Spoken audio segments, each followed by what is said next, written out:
Thank you so much, Madam Chair. And thank you, Mayor Adams, for being here today.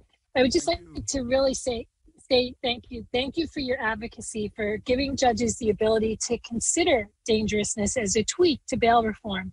You know, I've carried a bill since 2019 after hearing how dangerous the bail reform changes could be for victims of domestic violence. And that actually came from the domestic violence advocates. We had a press conference when all of this first happened, but this was not an R or a D thing. There were Democratic DAs, Democratic law enforcement, and victims at our press conference. And sadly, it's turned into this, you know, at the risk of public safety.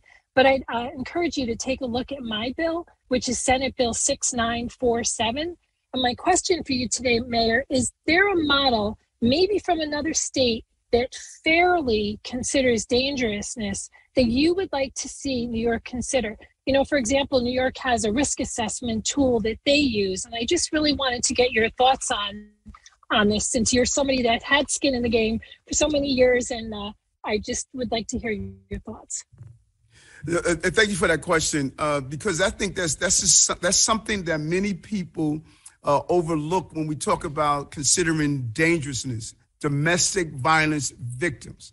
The number of cases that a person was in jail for domestic violence only to leave the courtroom and go further assault or kill the person who was the original complaint. We often overlook that, and we need to be clear that looking at dangerousness is more than just gun crimes. It's looking at those who continue to perpetrate or continue to carry out dangerous actions. You can't walk out of a courtroom and say in a courtroom that I'm going back and commit a hate crime, and then we just let you walk out of the courtroom. So we need to really understand the fullness and the scope of a judge having someone in front of them, making sure if that person is dangerous, with an imminent danger to society, we need to take that into consideration. And that's what I talk about when we do so. But there must be transparency to make sure a judge is not abusing that authority to evaluate a dangerousness. And so we're going to look at all models, and that's what our